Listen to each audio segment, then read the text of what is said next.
I don't expect a large impact in the polls, just as we haven't seen a large impact from the Trump verdict. Bigger moment do you think this is, Jim? Well, this is a moment. How big it is will be determined in the coming weeks. I always talk about X factors in politics. You never know what's going to happen in the course of a campaign, which will mix things up. This is something of an X factor, although not entirely unexpected, just as the Trump trial was not entirely unexpected. And how it reverberates among the population is yet to be seen. You have kind of two waves of reaction. Initially, you have how do the pundits talk about it? How do the analysts, how do the political pros think about it?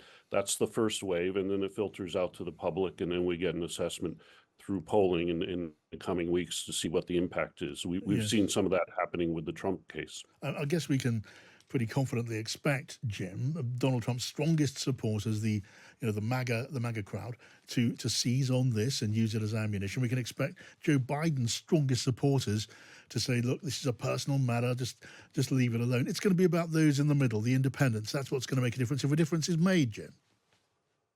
That's right. That's where the impact really is important. You're going to have obviously a polarized reaction among people on both sides, but then the question becomes, how does it affect people who haven't decided? That's a small slice of the electorate, but ultimately they're going to turn the tide one way or the other. Whether this has an impact on them, it's hard to be seen. It obviously is a human tragedy, and certainly there may be a compassionate reaction to it, which is certainly understandable. But how the votes line up in a few weeks, hard to know. We also have the debate coming up soon. We do, which is a big moment that comes up in a couple of weeks' time. But on this case, though, it's obviously been going on for a little while. It's been building up for a longer while. Is there any evidence in the poll on how the American public are going to react to this?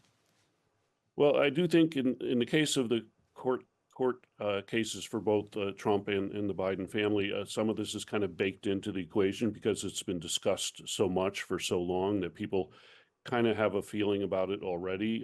They understand the tragedy of addiction, and on the case of Hunter Biden, and there may be some sympathy factor for that. But I don't expect a large impact in the polls, just as we haven't seen a large impact from the Trump verdict, although it's somewhat benefited Joe Biden in the short run. Yeah. But I don't know that it's going to be determinative.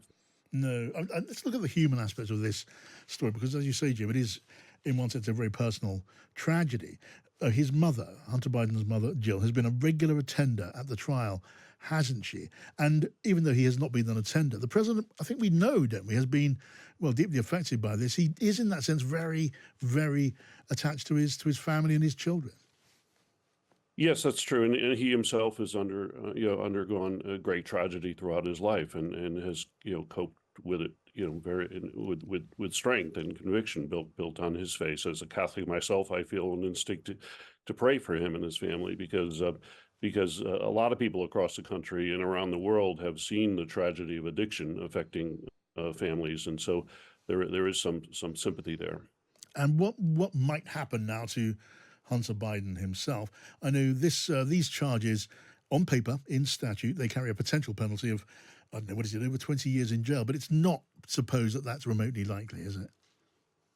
I don't expect so. I think people sort of filter in precedent in these cases, and perhaps or maybe probation or something like that. I'm not a legal expert. I'm sure it'll be appealed, just as in the Trump case that'll be appealed. So we may not know the final outcome for many months. All right. Can we just look ahead while we got you here, Jim, to the election campaign itself? I think it's June the 27th. The presidential candidates debate. I think it's going to be hosted by CNN. We're going to see Biden and Trump go head to head in all of that. There'll be a lot of anticipation about that debate in the USA, won't there? Yeah, that's going to be a major impact. Unlike the trial, this trial, which is sort of an unknown impact, I think the debate will have a huge factor, and the ratings will be through the roof, I would expect, because people want to assess both candidates, and I think we're going to learn a lot from that debate. And we talked earlier about the fact this is happening before the conventions, and the outcome of the debate could affect what happens at the convention, but that's going to be a huge moment, and probably one of the most important moments this year. Well, I mean, that's something to to look forward to and to anticipate. With the race so close, I guess both of these candidates, Trump and Biden, have got a lot to lose, and in one sense, it's also an opportunity for both of them. In your judgment, who's best placed, do you think, to exploit this coming debate best? Well, I would say Joe Biden has the most to gain and the most to lose. I think Donald Trump is Donald Trump. People kind of know what they will see and will see coming out of him. So that's kind of a even bet for him. But the bigger stakes are for Joe Biden. If he kind of surmounts the expectations and performs well, that will be a huge boost to him and help address the age question. Yes. If it falters, then that'll accelerate the age question. And so I think he's got the most to gain or lose from this debate. So I wonder how Joe Biden is actually going to play it. I think we can pretty confidently expect that Donald Trump will go very personally. He'll attack the man the way that he does on any public platform. Joe Biden does a little bit of that in return, but would he try to rise above it and play the president card at a higher altitude? Do you think that might happen? Might it work?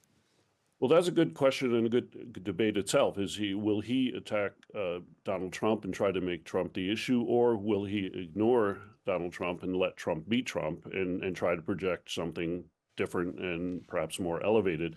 I think most important is what his energy is, what his enthusiasm is for the job and for his vision for America, and whether he can convey that. If he falters, that's a problem. If he is able to generate that kind of enthusiasm and energy, then that's a big plus for him. But I'm sure they're debating internally about whether he attacks Donald Trump or whether he ignores him.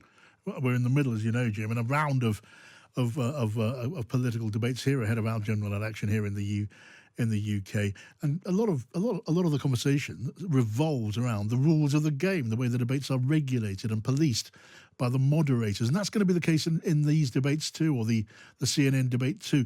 The ability of Donald Trump to jump in and bend the rules and make it work his way. Yeah, I would not want to be the people moderating the debate, because that's going to be a challenge. There's always pressure on the moderators to fact check candidates. Sometimes I think that's overstated. It's let the people decide, let the candidates speak, and let the people decide. And I think less rules is better. If it's a more free flowing discussion, I think that would be great. There was a great debate that Dan Rather moderated years ago. That was literally sitting around the table where the candidates were just talking back and forth without rules, and I thought that was very effective.